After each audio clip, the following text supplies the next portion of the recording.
Roy Wood Jr. has graced us with his presence. Those of you who have been rooting for him, I literally recorded every one of your shows when you were on the Daily Show. Made sure I Oh, hit thank you. play, give That you them old guest extra so sweet. algorithms. Thank you. Give me Yeah, that no, bump, no, baby. Give no, me that no. bump. We gotta play. We gotta play the game right. We gotta watch, and then we gotta record, and then we gotta hit play. No, I thank you for that. I don't know if we hadn't talked since then. Two of those four episodes for me that week were two of the highest rated episodes since Trevor left. If we're just Do counting that. single episodes since Trevor left, I have two of the top three rated I episodes. knew it. I knew it. I knew So it. I'm thankful.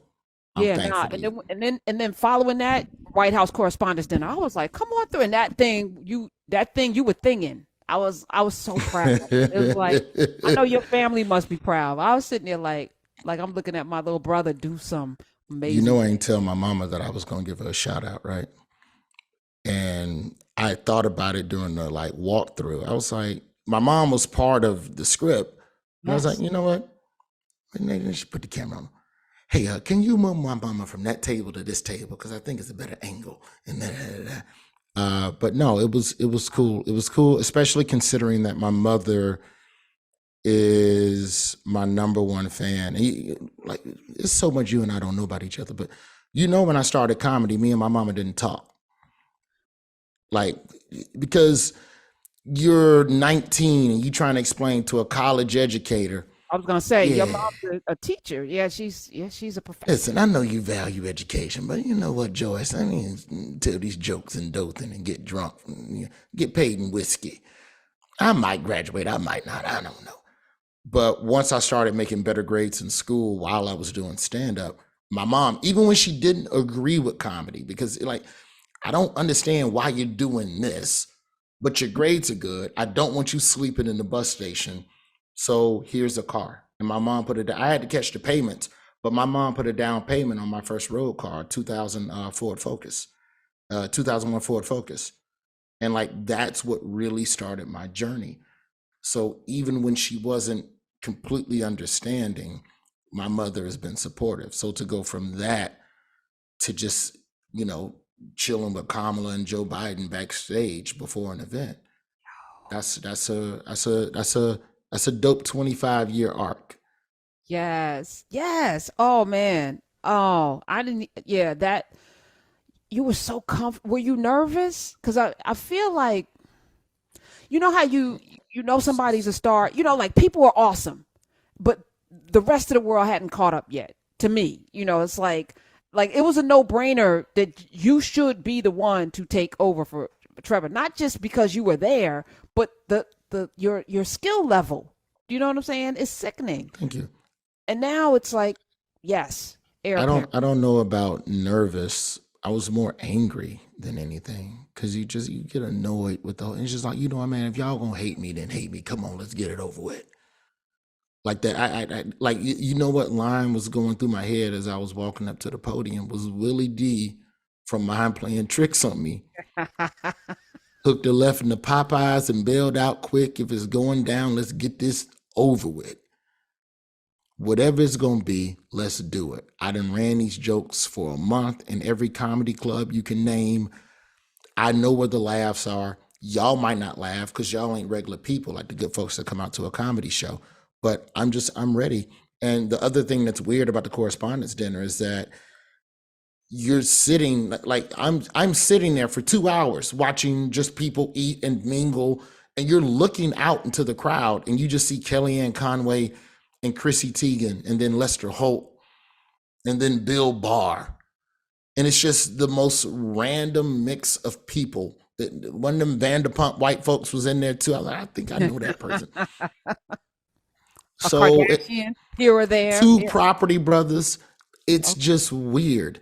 And you're sitting there and you're trying to remember your material and make sure you don't forget this joke and this angle of the joke and all of that stuff. And then also Jill Biden is in your ear asking you, so what's it like in Alabama? And did you have fun? And what's your favorite spot? And God bless her. She's just making small talk.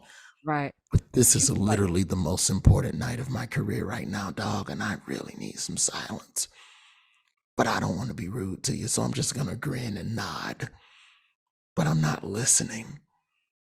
I can't.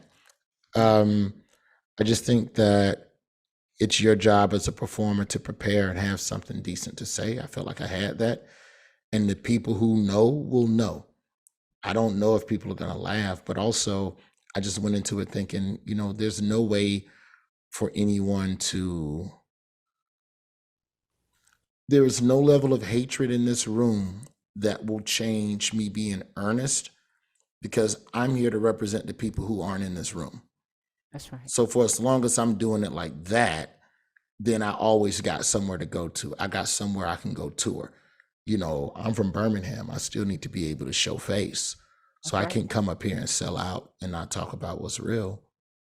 That was, that was the through line in Wanda's comedy as well. Like, this is what we depend on, people who tell jokes for a living, to tell the truth, to be the one place that we can go to get not all of the shenanigans, but some sense of purpose, and like to center us around what's important. To Wanda's line, y'all worried about drag queens, it's the guns. That ain't no drag queen showing up in the school with a gun. It was like, it Mm-hmm. was the most perfect line, because it's like, that's not the problem, from Yep. the from your standpoint, because I didn't factor in that they weren't normal people, because I feel like everybody is a people, right? And so your job is to just be you, so that folk can put their hair down. So where was the friction or the hatred that you were talking about that made you angry? It was caring about the approval of people in the room and then realizing, oh, wait, I don't need your approval. Matter of fact, all y'all, I ain't studying none of y'all. All y'all can kiss my ass. Half of y'all ain't even trying to do the right thing in this country. So you know what? I'm gonna just go up here and say exactly what's on my mind. And then from that came the focus. Like the first joke where me and the writers, we were trying to figure out what the first joke should be. And then, myself and Christiana Mbakwe Medina, who used to be a Daily Show writer, um, she and I were talking. She was my head writer. And like, we should just punch Biden in the mouth out the gate. Go at him do a joke about him. And then you're free to say whatever you want about anybody else because you've shown that you're not scared to go at him. And in the weeks leading up, you're manicuring every syllable and every comma, and I don't know what to say. And I don't want to. You know what, man? I don't care if y'all don't like me. These are jokes. I done them in front of regular folks, and they laughed, and I trust them more. That's right. Y'all a bunch of politicians and lawyers and media types and CEOs and celebrities. Y'all ain't in touch with what the hell people are going through. Not at that, in my opinion. At least that's I what I I agree told with you. myself. Yeah. No, but you were right. And I feel like comedians, because you do travel the world, travel the country for sure, you're in places in middle America, you get a sense of what's happening. Where are we right now as we lead into, into 2024? You got Ice Cube coming out for no reason all of a sudden, and a lot of other commentary that, is kind of voter suppression. It feels like, telling people not to vote. Yes, where are we? There seems to be more friction around CRT, and Florida's flirting. Oh my Like, whatever God. DeSantis is doing in Florida is like, are you? I mean, you taking on Disney. This is weird. Um, DeSantis a wild boy. I yeah, don't know how you gonna beat Trump, in the primary. I think what's really interesting to watch is how CNN, how other networks adjust to CNN's conservative pivot. So if CNN is giving Trump a town hall, which they did, and now they're going to give Nikki Haley a town hall, then you can only assume Ron DeSantis is going to get his town hall sooner or later this summer as well. How will MSNBC shift? Because I really feel like a lot of these cable news networks, they're all about ratings and numbers right now. That's all they care about. And if Fox News is the most watched because it's watched by conservatives, I feel like cable news shifting to that is an overcorrection because number one, Fox News is the most watched because they don't have no real competition. Newsmax ain't no comp. Like you can't. So you're trying to compete with someone that's not even your equal, in my opinion. So I think there's going to be more coverage of this terrible messaging.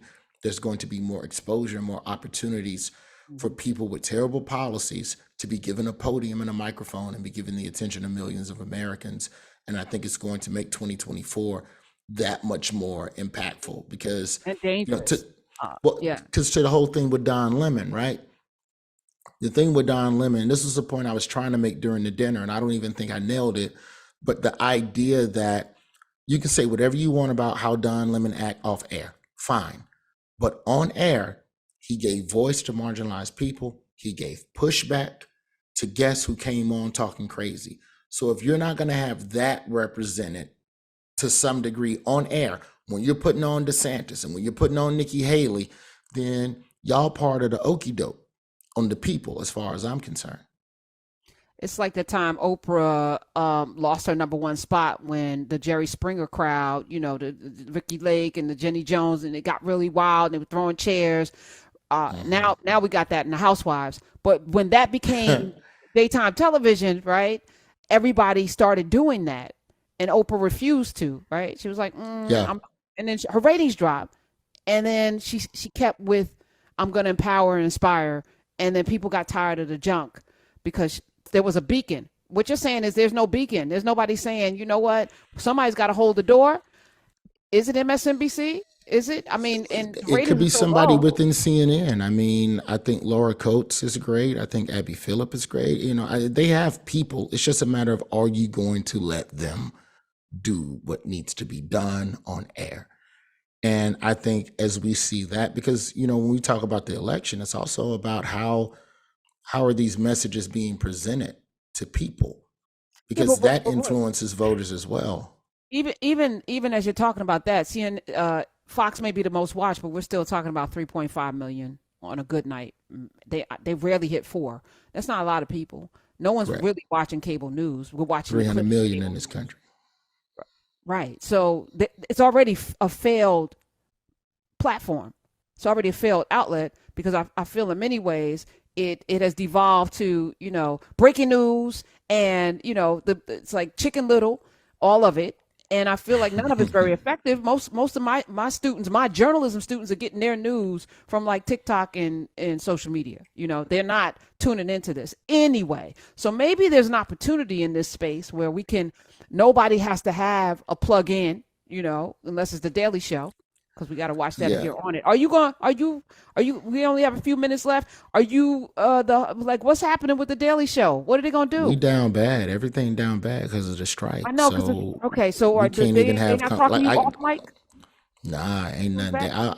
there. I'll get them credit. They playing the game straight up. You ain't supposed to be having no negotiations and chit chat. And knowing Paramount and a lot of these media companies, there's still more layoffs to be had. So whoever negotiating to replace Trevor might not even be the person that's still there when it's So we don't know. Also, the strike is going to be huge because if these networks have to pay the writers more and they have to pay the actors more, they're going to cut corners. So I think late night itself is going to change. I think the aesthetic of late night, the way late night looks, is going to change. And it has to change because, to your point, everybody's not getting their news from one central place visually. I feel like part of why the Daily Show worked for so long, especially under Jon Stewart, is that most everybody got their real news from something that looked similar. Whereas now, one person may be on TikTok. I read Substack. Shout out to Phil Lewis. Like, I subscribe to his Substack. That's how I get most of the news that I get every day. It's not even articles or whatever. And anything else that's good is behind a paywall. So if the way we get news has changed, then the visual vehicles through which we parody it have to evolve as well.